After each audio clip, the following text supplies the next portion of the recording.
I had something prepared, but I decided to throw it out after having a conversation with Molly before I started. So thank you, Molly, wherever you are. Over there. My grandparents and my mom and my dad were liberal activists on the front lines of civil rights, anti-Vietnam War, and somehow they ended up with Alex P. Keaton as their child and grandchild. There was a lot of grooming that went on in the evangelical church, and I was taught to believe things that were horrific, but boy, like a multi-level marketing scheme, they make it sound so good, so right. And it sounded so right that I went on to go into Bible college and become a minister. Now at the time, I was a conservative, evangelical, anti-gay, anti-equal rights, anti-women's rights, but thought that I loved these people. But what happened? Around 2008, I got to meet and become friends with Jay Baker, who is the son of Jim and Tammy Faye Baker. Nothing like his dad at all. He was running a small church in the back of a bar that was LGBTQ affirming, full-on liberal progressive, tattoo sleeves up one side and down the other. And I enjoyed talking with him, but we weren't talking the same language. And he and some of his friends were very instrumental in pulling my head out of my ass. But I needed that shove of love even stronger. I ran a youth outreach at my church in Lockport, and there was a young girl that came to me. She did what lots of kids do after prom. She had sex, she got pregnant, and she came to me for help, scared to death because she was afraid of what I might say. Now, I knew her situation at home. She was a victim of abuse. There was no win situation here. We talked to her parents, they're going to slut shame her, and they're going to make her life a living hell, even worse than it already was. Can't call DCFS because the system is broken, especially in Will County. So I contacted Planned Parenthood. I took her there, and I held her hand throughout the entire time so that she wasn't alone. And at the time,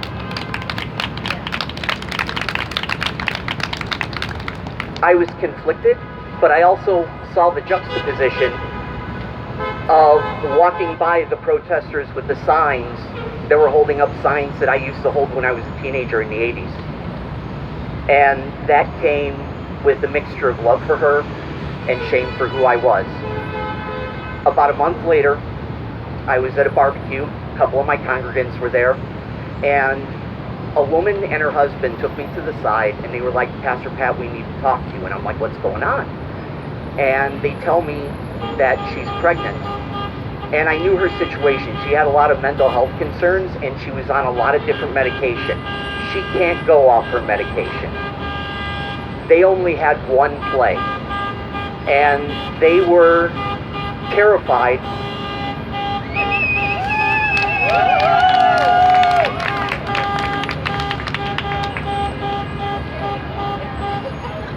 They were terrified that if I knew or somehow found out, that they wouldn't be welcome there anymore. And that hurt a lot, because not only was it not true, but I understood why they thought it was true. And why they thought it was true was the things that I was regurgitating that I had learned all those years. So I stopped doing that. Not doing that anymore started to bring chips in my marriage, because my ex-wife married a conservative evangelical youth pastor, and that's who she wanted to stay with for the rest of her life. And it was about the time that we were having trouble that my kid came up to me and said, "Hey Dad, I'm trans." And I'm like, "Oh, okay. I thought something was up when you were 9, I just had the wrong letter." But that road was the end of ministry for me. That road was the end of my marriage for me. And the loss of career, the loss of financial security, I would do it all over again for my kid. And that was the predominant reason why I came here. Because after Roe v. Wade was taken away from us, my kid called me up the next day and said, "We got to talk about tubal ligation, Dad. Because if something happens, I'm apt and we don't know if Illinois is going to stay safe forever. And that was a very hard conversation to have, because I have so many women friends who just getting a tubal ligation is an ordeal, and you have to prove to yourself and the physician that you know what you're doing and you're never going to fall in love and meet Mr. Wonderful and want to have a fucking kid. It's messed up.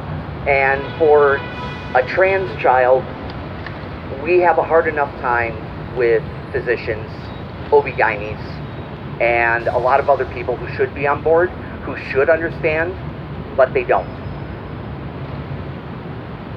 What I want to speak to finally is my change came with love of other people. You would have never been able to approach me with science. You would have never been able to approach me with rational thought and human rights and have gotten through to my skull back in the 80s and the 90s. You can't reason with stupid.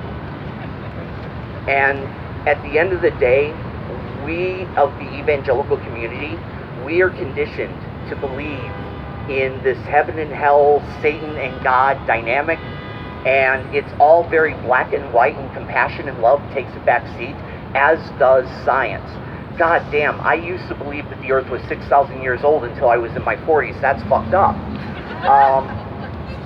But what I do promise you is that in every one of those churches, there's somebody who is silently disagreeing. And those people need to see all of you out there marching, because the news, Facebook, the next Democratic fundraising committee, that's not going to sway them.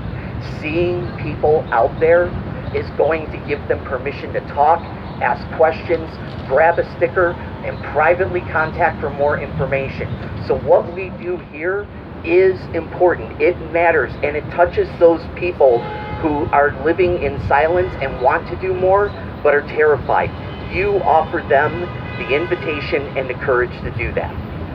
The last thing, there are churches that we know of that are for abortion rights, that are for LGBTQ people, but they haven't done enough, and they're not doing enough, and they haven't done it for a long time. The letter from Birmingham jail was written to the white progressive church of its day, and we still haven't read it.